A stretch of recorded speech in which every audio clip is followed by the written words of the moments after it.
home. Hello, everyone. Welcome back to Meet at the Tavern.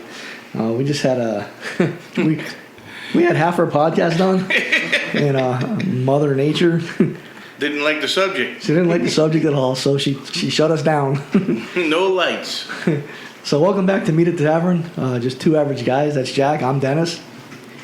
Having a friendly debate about politics and anything else we want, because Jack says it's our podcast. Today we're going to be talking about the 1619 Project. We're going to give you a brief history and give you our take on it. But before I do, I just wanted to mention that Democrats have put together a commission to talk about the January 6th incident at the Capitol. Another fraud that's happening because several weeks prior to what happened, Capitol Police knew there was going to be trouble. They knew they were going to have trouble there. And I believe Nancy Pelosi knew all about it, but wanted to make Trump look bad, so she did nothing. And one of the Republicans on the committee is Liz Cheney. We got another one. I forget what his name is, but he's a representative from Illinois. Well, her and him, they voted to impeach Trump. So if that doesn't prove that this commission is a sham, nothing does. Yeah, I don't know why the Republicans voted in with that. I don't understand that. I mean, they say they're going to take them two out of the GOP. So why even bother? McCarthy should just not show up. No Republicans should show to this commission. You're right, they shouldn't. But people on both sides of the aisle, Democrats and Republicans, should be appalled by these tyrants and all the crap they pull on us every single day. And Jack, if we don't stand up soon, it's going to be too late. Yeah. It's going to be way too late. But before we get into the 1619 Project, you have anything for us? Yeah, I don't understand what the Republican Party's doing. Just don't show up to this commission. Take care of the business that's serious, like the border, China, Russia, the pipeline in Germany. The communists we have in our Congress. Yeah, I mean, I don't understand why. Why are we not getting these people out of Congress? You're a socialist or a communist, fascism. You shouldn't be in Congress. You should not be in the halls of Congress. Eric Swalwell. How about these Chinese spies driving around one of our senators for 20 years? It's a Chinese spy. Yeah. What are we doing? Why are the Republicans not taking care of this? What are you doing? Why are you there? Well, I think they're there because they're in bed with the Democrats. That's true. That's what I think. Can't tell one from the other. No, you can't. Not anymore. They're all taken from the same piggy bank. Us and our enemies. Because our enemies, apparently, politicians come cheap. We should be ashamed of ourselves for voting these people back in office year after year. Decade after decade. Yep. I know it's voting the less evil, and we got to, balance it out so Democrats don't get too far ahead or Republicans don't get too far ahead. But you know what? It's our own fault. Yep. We let them get this way. 20, 30, 40 years. You leave these people in here. Absolute power corrupts absolutely. Schumer's been in there for 32 years. McConnell's been in there for like 37. They both suck. What the heck, man? What the heck? I mean, they're like brothers. They can't do anything against each other. But, they made a pact 20 years ago. Right? They sure did. New York, Kentucky, get rid of them. They're both in their 70s. It's time to retire. Yeah, if we don't have term limits, there should be like a maximum retirement age of 70. That's what they do in federal service, right? Yeah, well, the police department, you can't be over than 63 years old for New York City. They force you to retire. And, everybody's making a big deal out of Trump's age, Biden's age. How old is Nancy Pelosi? She's pushing almost 80. She's 81. Yeah. I mean, Schumer and McConnell? Schumer's 71 and McConnell's 79. Yeah. Come on. Move over. Leave. Go it's by. Time to go. How hard is this job that you can do it at 80 years old? It's not a very hard job. Yeah, when everybody else does it for you, She's not in her right mind neither, guys. Yeah, we know that, Mike. You can see the confusion in her eyes sometimes, too. Yeah, you ain't kidding, Mike. I think she gets it from Biden. Whatever's up in D.C., and don't drink the water. If you go visit, don't drink the water. They're drinking plenty of Kool-Aid, though, on both sides of the aisle, that's for sure. Don't drink the Kool-Aid either. So it looks like the storm is like passing by. All right, let's talk fast. That was a little scary. Let's talk fast. Okay, Mother Nature, I love you. So the 1619 Project was launched in August 2019 to commemorate the 400th anniversary of the first enslaved Africans arriving in colonial Virginia. A group of 20 and odd captive Africans arrived in the Virginia colony. An English privateer operating under the Dutch letter of marque, White Line, carried those people who had been captured in joint African-Portuguese raids against the Kingdom of Dongo in modern-day Angola, making its landing at Point Comfort in the English colony of Virginia. Although the project places this moment in the context of slavery and the colonial history of the United States, some have taken issue with this, questioning whether those 1619 arrivals were enslaved, calling attention to intermingling with English and native people and the creation of a community of people of African descent. Others have pointed out that the first enslaved Africans arrived in North America in 1526, and that European slavery in the New World is documented as far back as Columbus in 1494, possibly as 1493. Jack? Yeah, I got all of my information from one, I don't know if you would consider it a book or an essay. The title is New York Times Magazine put out against, called the project, the 1619 Project. I don't know if you call it a book or an essay, is the 1619 Project, a critique by Philip W. Magnus, copyright 2020 by the American Institute for Economic Research. I got all my information from this, and it was an amazing read. I couldn't believe it. How many pages was it? I think from cover to cover, not counting the notes and stuff about the author, about 130 pages. We'll put it up on our website for everyone. They can go back there and download it so they don't have to buy it. Yeah. So, the authors of this essay, the biggest player was Nicole Hannah Jones. She's an editor for the New York Times. She put this whole together. She picked all the authors. She picked what essays they were going to write. Everything. She was in charge of the whole thing. Matthew Desmond was an author. Linda Valaros, Jamel Boo, Wesley Morris, Kevin Cruz, Janine Intolandi, Brian Stevenson, Khalid Gibran, Muhammad. Well, some rough names for you. Yeah, you ain't kidding. You should see me trying to spell these. Tremaine Lee, a photo essay by this one I don't know, Dijenaba and Noya, and text by Nicole Hannah Jones and Wadzana Mute. Their theory is there needs to be a re-education is necessary. They also took information for this 1619 Project from a book. Most Americans still don't know the full story of slavery. This is the history you didn't learn in school by Mary Elliott and Jasmine Hughes. The Times have a website, believe it or not, for teachers to use in their classroom. So they can go, they do an end around their district, around policy, everything. They can go on this website, download it, and they can figure out how to put it into their curriculum from grades kindergarten to 12th grade. And basically what the outcome is that, they had taken this, their main source was a curriculum out there now called the New History of Capitalism. They're completely anti-capitalist, the whole place. And these other books from these other authors, one of them being this Philip W. Magnus. So when these historians refuted the New York Times, their argument back was a shrug of the shoulders. We don't care. Facts be damned. We're not interested in what you think because you're a racist. You're a bunch of old white guys. But they don't realize that the people that made up this curriculum of history, the New History of Capitalism, were all white guys. And so the reason we're doing this is to show you the left's attitude towards facts and truths of the country's history. If you want to argue them, because they're taking facts and truths, taking them out of context, and they are writing essays about it, pushing it into the curriculum of our school for our children and our grandchildren, and colleges, K through 12, the whole thing. And basically, they don't care what the truth is. They don't care what the facts are. They care what their agenda is. which is a communist, socialist, American, yet they're all making money off of capitalism because they're all millionaires putting out false facts.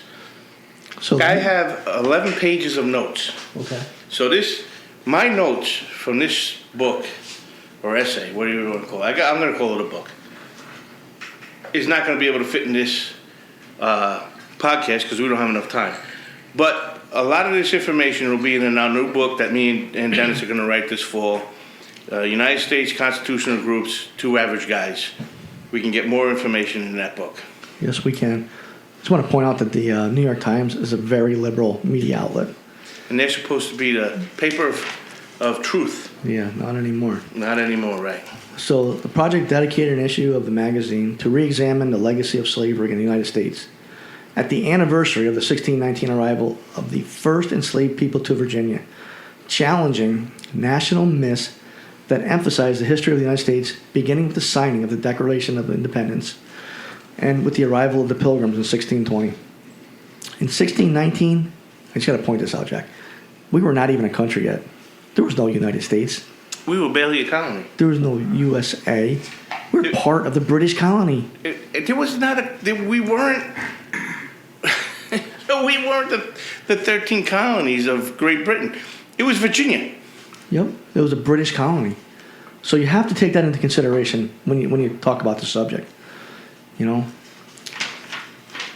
I'm going to say it again. We were not even the United States of America. We fought for our freedom in the Revolutionary War. You know, so again, what happened in 1619 should have no bearing on us as people of the United States, because we weren't a country until 1776. Okay? Like all topics we talk about on this podcast, I mean, especially when it comes to politicians, we educate you and let you decide. Go back and read it. Check out our website. It'll be up there for you, fedupwithpolitics.com. But several things stood out to us. So, Jack, you want to start us off in the right direction? Chapter 1. How the 1619 Project rehabilitated King Cotton. King Cotton was a thesis written in 1854 by pro-slavery, knowing that their days were numbered. They wrote this saying how powerful the United States cotton industry was, that if you dared to go against the South and the Cotton Institute, the Plantation Institute, that it would shut down the United States economy and the world's economy, because the world wouldn't be able to get their products if we didn't have a South.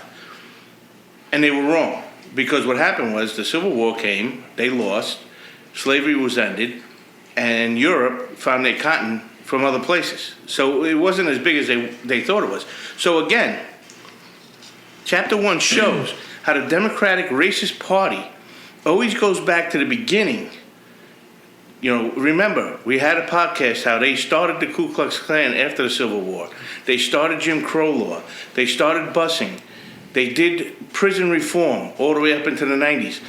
They have been against the African American community since day one.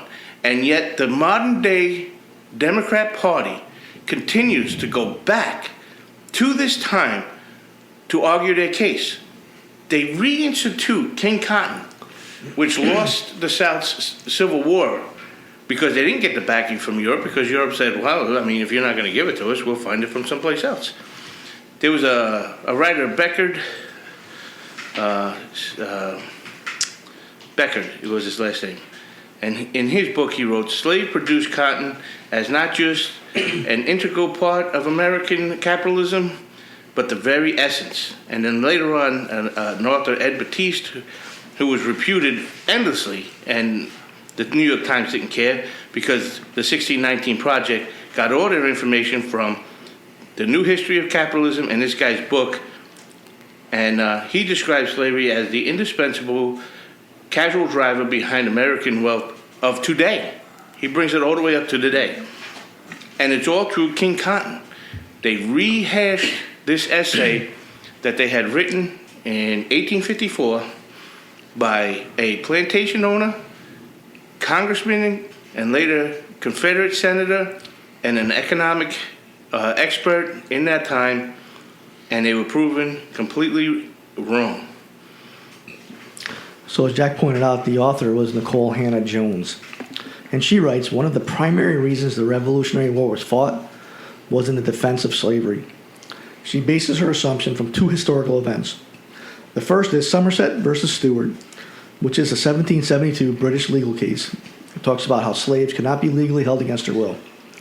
She also mentions that Great Britain never established slavery, but we don't see that. Slavery was one component of several British interests.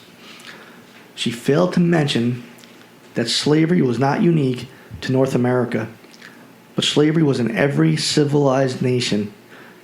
There was some form of enslavement of human beings by the ruling class. The main force behind the plantations of 16th century British America were indentured servants. Again, we weren't even in America yet.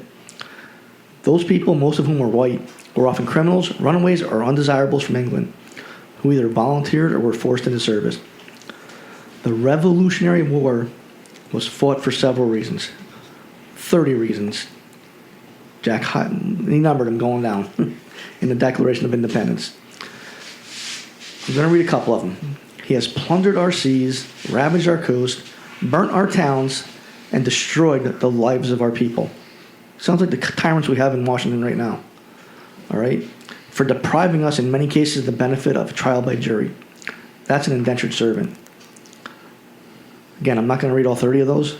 Go down to our website, fedupwithpolitics.com, and look at them yourself. Number them. You'll see. You know, the Revolutionary War, it wasn't fought in the defense of slavery. It was fought because we didn't need a British colony to rule us. Jack? Well, again, I'm going to go back to this. Okay, this guy, Batiste, he attempted to claim that by 1836, more than $600 million, almost half the economic activity in America came directly or indirectly from cotton. He came up with this number by doubling and tripling, making layers, by making the number 10 times more than it was. The actual number was 5% of the GDP of the United States back then. That's a lot of money. Yeah, he also stated that slave-based production was capitalistic enterprise at its core. And he's wrong again, because the writers of this King Cotton came up with Marxist theories 10 years before Marxism did. Cotton plantation owners hated capitalism because capitalism is all about freedom. Capitalism is produced not by labor force, which is what Marxism makes a mistake that labor equals wealth. Now, when labor does not equal wealth, demand equals wealth. So if things aren't in demand, you ain't gonna be rich from it. Right. Cotton plantations despised capitalism, and they were coming up with an idea to enslave manufacturing up north. So there was no freedoms. There should be no freedoms, and you should just. They considered the payment to these slaves was lodging, food, and clothes, and it was more money to do that than to pay somebody. I don't know how they figured this out. Again, it's all wrong. And today's Democrats are trying to fight the same argument as slave owners. This political party of the American Democrat Party is racist from beginning to end, from its inception till today. Their argument is always the same thing. It is always anti-minority. You know, these what we're telling you here, they're good reads. I mean, this critique by Mr. Magnus and this other information I'm putting out, they're good reads. And like I said, we'll put the critique by Mr. Magnus on our website. But you should pull it up, and like I said, look at it yourself. It helps shed light on a tense subject. You know, it's true that that some of our forefathers, like probably the first 10 presidents, were slave owners. But that was a sign. The times back then, that's all they knew. We're not saying it's right. No, absolutely not. It's not right. And you know, if you think that we're sounding callous of it, we're not. We're passionate about.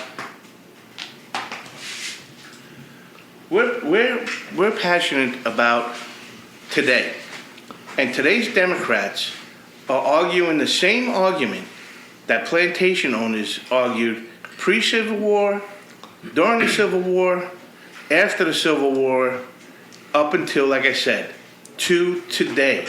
Their main power struggle is keeping minorities locked down. You know, it was Abraham Lincoln and the Republicans who realized that the nation needed a new course. And they believed that abolishing slavery was the right course to take. And the founding fathers realized that too. They did. It was just a problem they couldn't take care of right now, but they knew with the type of government of a republic would later be able to solve this problem. And thank God Abraham Lincoln came in the time, the time of the day when he did. You know, our first president, George Washington, he freed all his slaves. You know, just before he died, he and his wife freed him before she died. The third president, Thomas Jefferson, who the Democrats take all of their leads from, he didn't. You're right. You know, what annoys me about this is that these authors who do pieces like this think they know more than you, more than me. They tried to put themselves back in that time frame. And you can't do that. This Miss Hannah Jones was linking a racial colonization or exaggerated egalitarian. She states that Lincoln supported the colonization of freed slaves abroad. You know what? He did. Again, that was a sign of the times. In a White House meeting with free African Americans talking about his plan to colonize freed slaves. All right, yeah, he did talk about that. Again, they were a sign of the times. Do you know why he did that? Now, why? I'll tell you right now why he did that. There was abolitionists up north that were taking free slaves through the Underground Railroad and transporting them to West Africa, a country known today as Liberia. And Liberia means liberated people. They took 500 slaves that were taken through the Underground Railroad and transported them back to West Africa with the local tribes there. And between the local tribes and the 500 free slaves, those people stopped the slave trade and imprisonment of slaves that were going to go west to the United States through that region. So that's why colonization and taking the free slaves after the Civil War and giving them their own colony, that's where that idea came, because they went to Liberia. They started that country then, and it was a success. They helped the end of trade for the slaves out of Africa. And that's where it came from. And if this, they also go on. I know you're going to have it later on in your notes, but again, I have 11 pages of notes, so I can't get it all in here. But they also tried to say that the Revolutionary War was fought to keep slavery. It wasn't. No, it wasn't. And if you think about it, if we didn't have the Revolutionary War, slavery probably would have lasted another 100 years, because Great Britain had the West Indian Company, the Bahamas, the sugarcane farms. You would have had the South with the cotton. All of these regions that would belong to the British Empire was all run and operated through slavery. So if you would have had the West Indian Company, the Bahamas, the sugarcane plantations, and the cotton plantations against a few states up north of the United States of today, they would have outnumbered. It would have never been taken care of. And Great Britain, yeah, they ended the trades of slavery, and slavery ended through attrition in their empire. But it really didn't. If you think about it, South Africa, until Great Britain lost power over South Africa, that was there was huge oppressions. India, until Gandhi, Great Britain was all the way halfway through the 19th century, still operated on oppression to get their products done. So again, Lincoln and the Republicans believe by sending those freed slaves to their own country was best at that time in our history. Okay? The Civil War was fought to keep this union together. And one of the major things that came out of it was the abolishment of slavery, which is the 13th Amendment to the Constitution, which ratified January 31st, 1865, and states neither slavery nor involuntary servitude, except as a punishment for crime, where the party shall have duly convicted, shall exist within the United States or any place subject to their jurisdiction. They corrected a wrong that was occurring since 1619. And again, we weren't even a country until 1776. So having slaves from 1619 to 17, I mean, yeah, it's wrong, absolutely wrong. But you can't blame that on Americans, because we weren't even Americans then. And not only that, with the biggest fear that Lincoln had and why he wanted to try and get these free slaves out of America is he knew there was going to be oppression in the South. And he was right, because the Ku Klux Klan came, then the Jim Crow laws came, then busing came, then criminal reform came all the way into the 90s. He knew that these people were going to have a hard, long struggle because of the South's policy. And today's Democratic Party is falling right in lockstep with these same thoughts, with these same end goals, which is ultimate power over everybody. And it's kind of like our tyrants now. Yeah. It's crazy. Another part of this piece that did slavery drive America's economic growth and the emergence of American capitalism?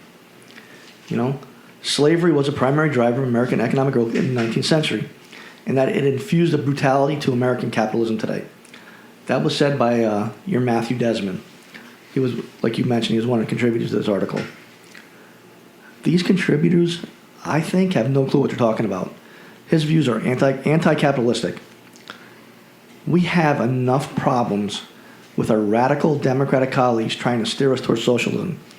And yet this man talks about connections between slavery and modern corporate practices. And if you're going through it, this article, something as important as this and as big as this, you should have all your facts together.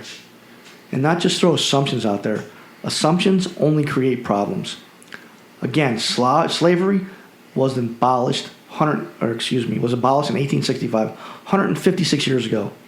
That means my parents, my grandparents, and most likely my great-parents, and probably their parents, didn't own slaves.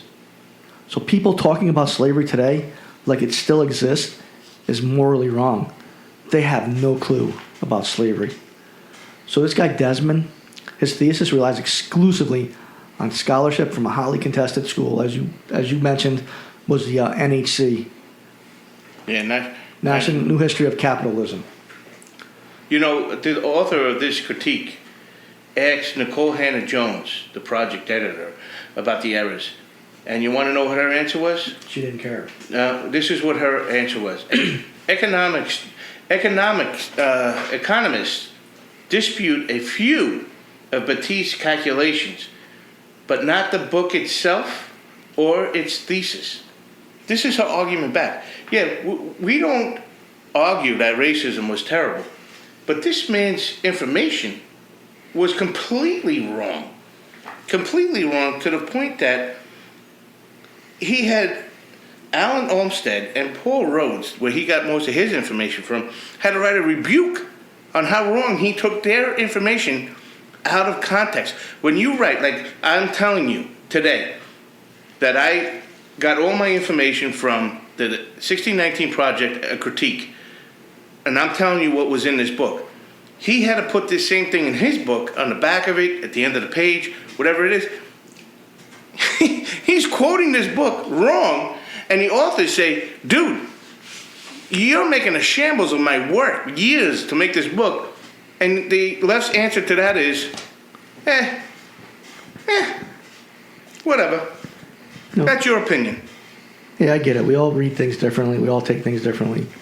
Not out of context. Right, I was just going to say that. You can't take things out of context. Although the NHC, their scholars, often present their work as cutting-edge explorations into the relationship between capitalism and slavery, they have not fared well under scrutiny from outside their own ranks. Much of the current debate revolves around an emergent historical Historiographical School, usually referred to as the New History of Capitalism, as Jack says, NHC.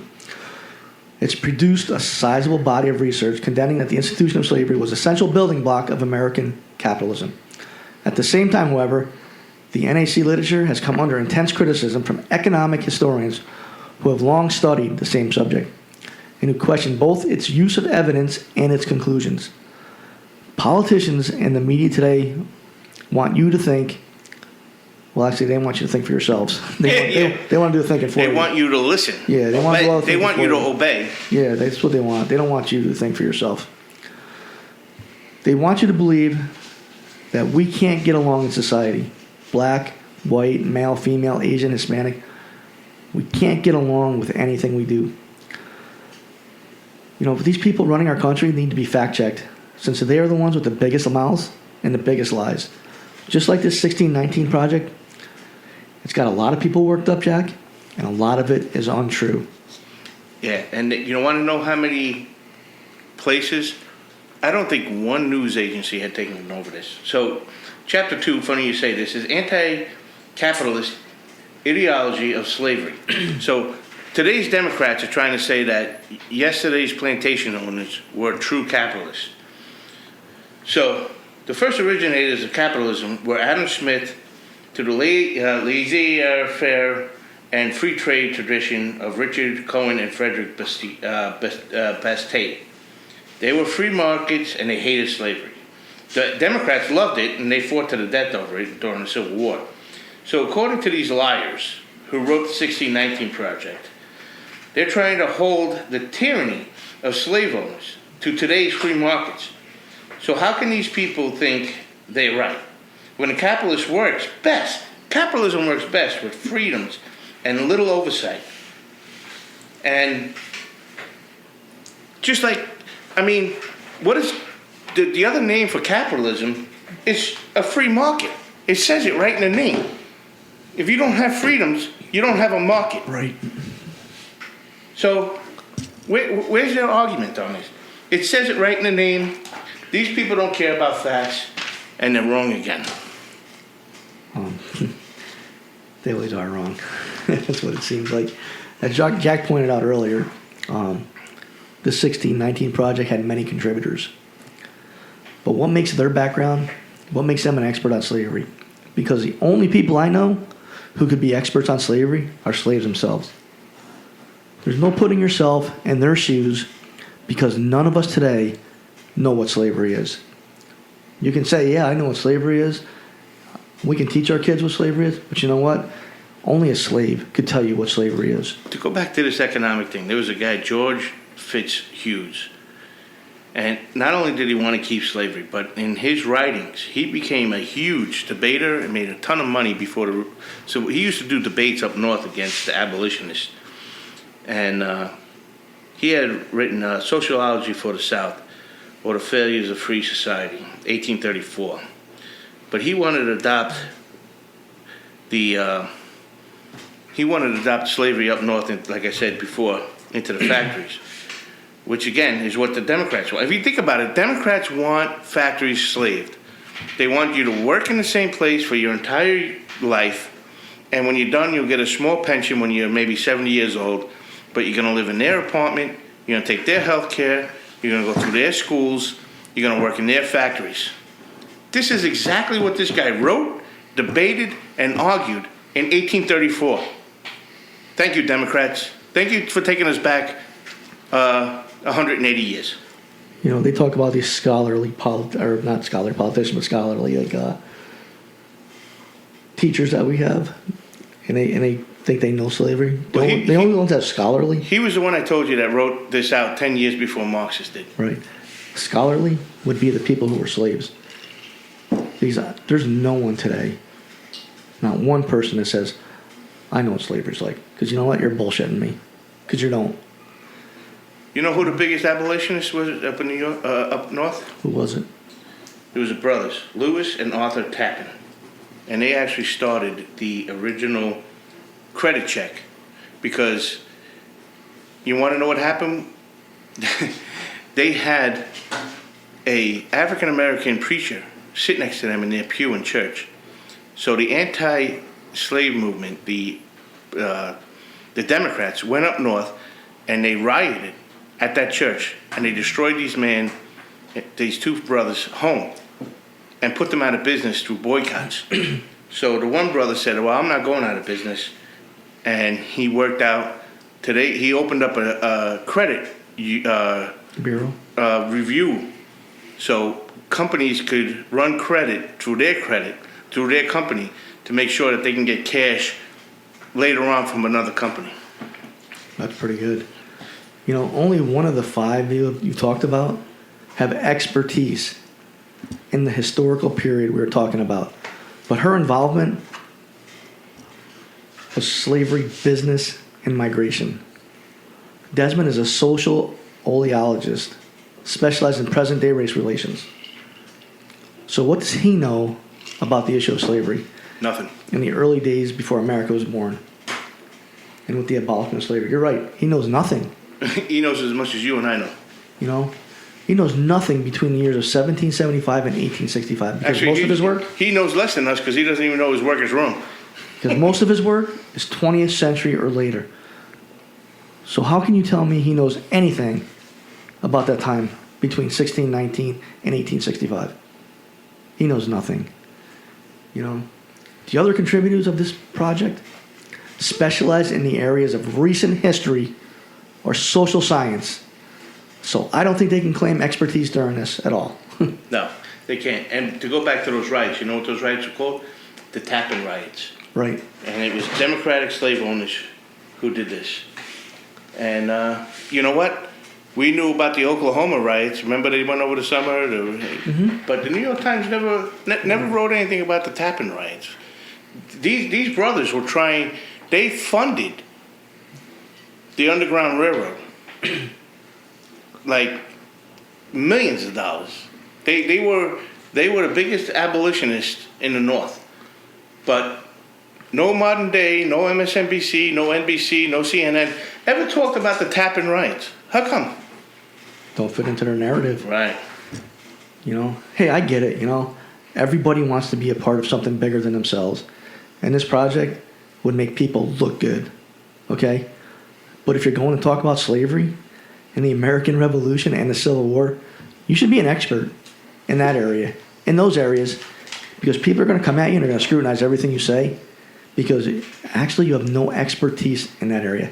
Stick to what you know best. Hey, I know we had a dark period in history of our nation, and that was slavery. You know, the Declaration of Independence says all men are created equal. And Jack and I firmly believe everyone is created equal. We're not better than anyone else.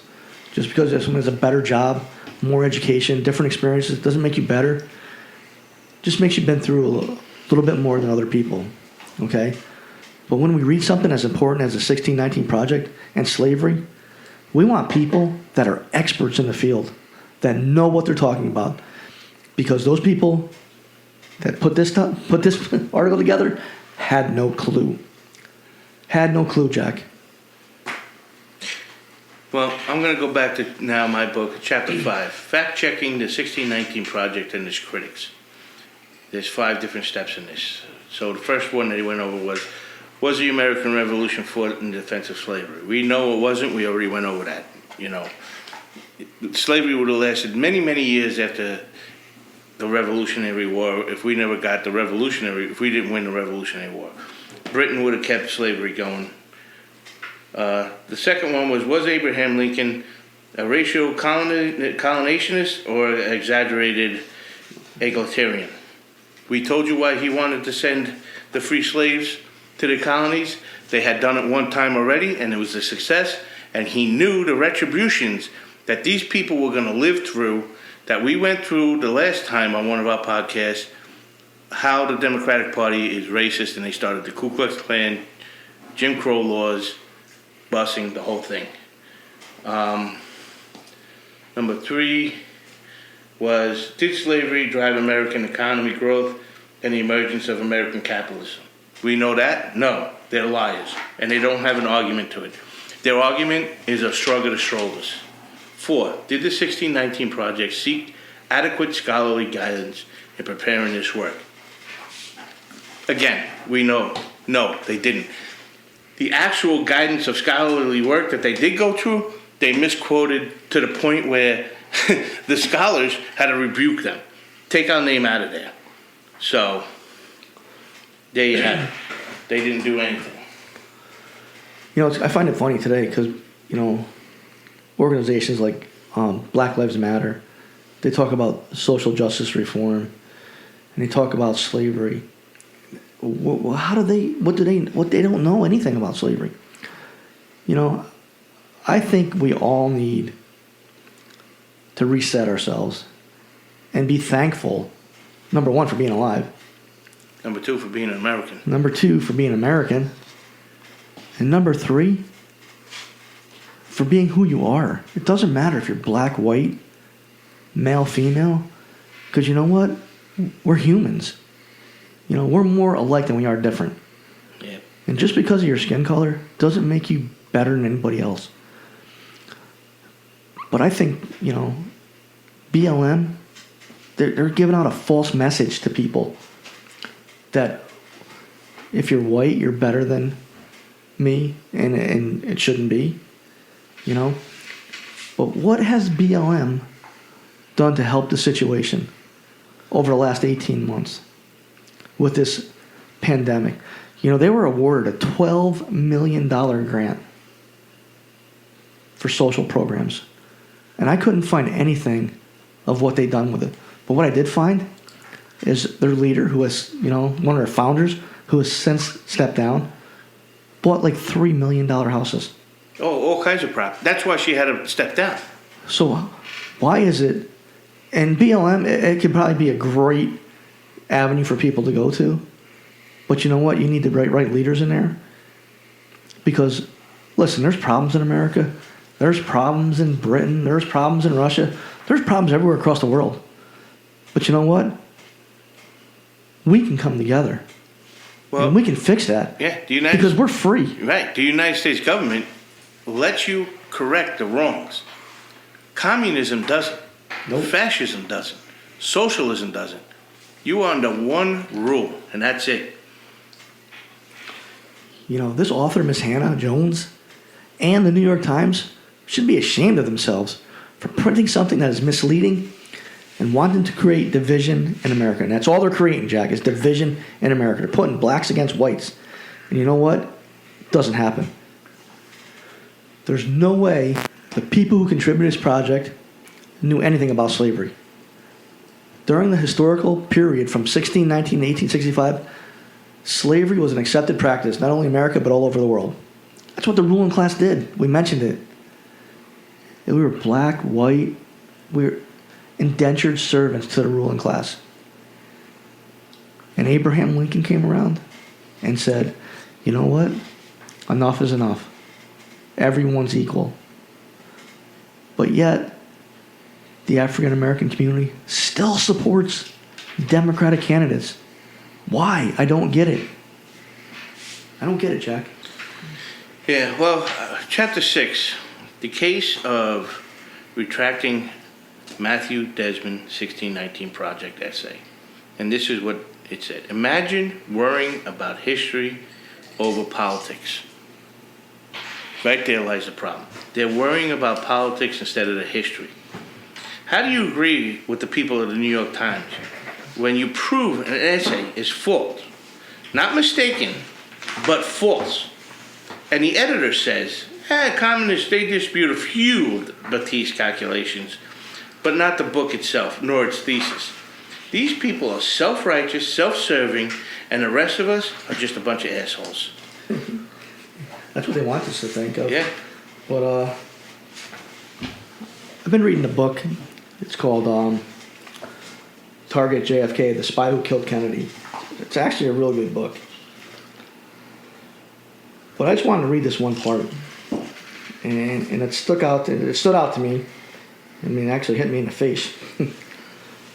Most people act in their own interest, not in the interest of others. Politicians the most. That's a pretty strong statement right there. Yeah. Because, hold on folks, I'm coming back. Because these tyrants in Congress and the Senate, they don't care about you. They don't care about me. They don't care about the people, Jack. They care about themselves. They care about helping the communist regime.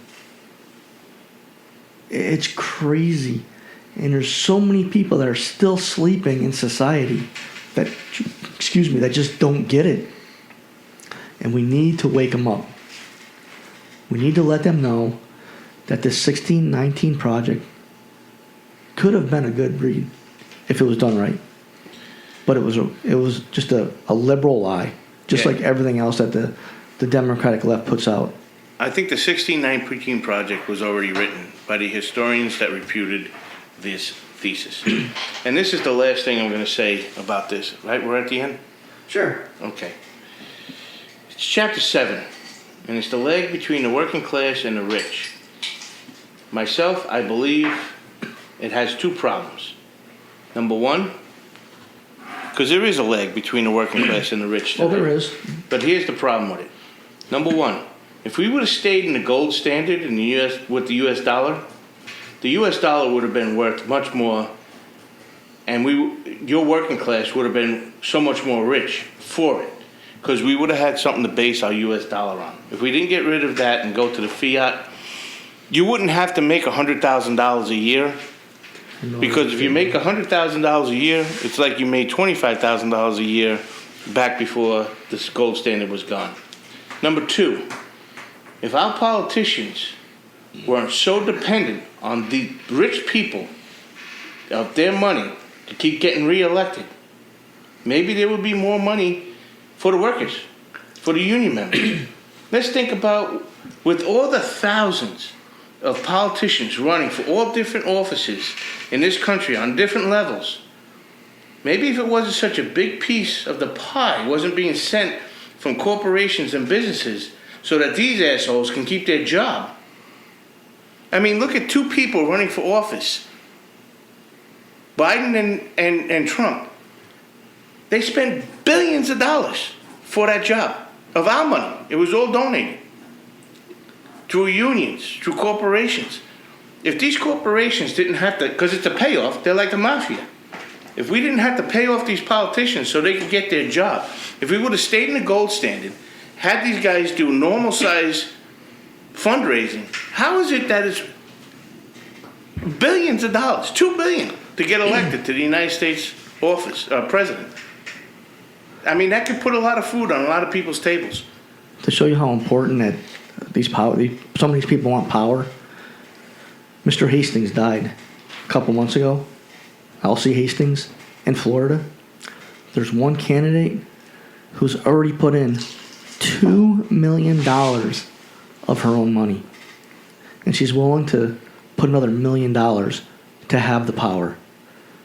The closest opponent, another candidate who's running for office, the closest one who's raised much more money, $650,000. But she put in $2 million of her own money because she wants the power. What about Lindsey Graham's run for office? That was like $25 million. That was over $100 million. Was it? Yeah. Him and his opponent. Georgia. Those two runoffs in Georgia. Yeah, that was a lot of money. Hundreds of millions for two Senate. These are Senates. These are people are electing that are going to dramatically change the world. So those hundreds of millions of dollars in local communities, how far could that have went?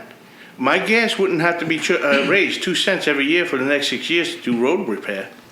Which, where did the money go from before they had that? Oh my God, gas prices rose 30 cents overnight. I mean, where are we going with this, folks? Wake up. That's what we're trying to tell you. Wake up. Yeah. Wake up. Again, we're going to be socialism. Yeah, there's a lag between the working class and the rich. But because the rich have to spend so much money into their politicians' pockets. Listen, for you people that lived in places where the mafia had run, New York, Jersey, Chicago, Vegas, you understand what the shakedown is. Well, these politicians are shaking us down big time for tens, 20, hundreds, billions of dollars so they can get a job. Do you understand the money for them? And whatever money they don't spend goes into their war chest, and they get to keep all of that money 10 years from now. You know, I've been listening the candidates running for the 7th Congressional District against Tom Rice. And some of them have campaign websites, some of them don't. But the first thing you see is, we need your money. We need your money. They don't even tell you about, well, one person told you about what he did, and he was in the Marines before. But most of them, I think there's 11 people, 10 Republicans and 1 Democrat. The first thing they ask you, before they even tell you, is, we need your money. Bullshit. Tell me what you're going to do for me before you get my money. Yeah, tell me how much of the Constitution you know, son of a bitch. Probably none of them know anything. No, they don't even know it exists anymore. They don't even realize this is their job, and they don't even realize that the playbook was already written. It's called the Constitution of the United States. That 25-page book is all you have to stay in the lines. But again, it goes to our original podcast. These politicians, they're like children with a coloring book. When a country was first founded, they would color in the lines. The Constitution was the picture, and they would have to color all in the lines to make sure that this picture came out perfect. Now, the coloring book is the Constitution, and they're scribbling out. They're just scribbling. There's no art to it anymore. Right. They're just scribbling along. They don't even know it exists. You know, so that brings us to the end of our podcast. So, Mike, you've been quiet tonight. I know you're going away, so your mind's in other places right now. But you have anything to add? Yeah. I was thinking about maybe what you said about they want to take over and lead and take over all people. And I think the Congress is almost the party of the dictators. And what these fools don't realize is that the stronger one who wins and becomes the dictator is going to kill all of the smaller ones in their own party, and they will take over everyone. If you don't believe it, and I'm not a proponent, and I don't like to advertise this company because I don't believe in it, but look at Netflix, and it talks about the handbook for tyrants. And my brother Mike is right. Every single dictator that took control killed every single person that was around them that got them there. You're never pure enough for the mob. Right, got that correct. So that we're gonna end you with our podcast this week. So again, knowledge is power, and we'll see you next week at the tavern.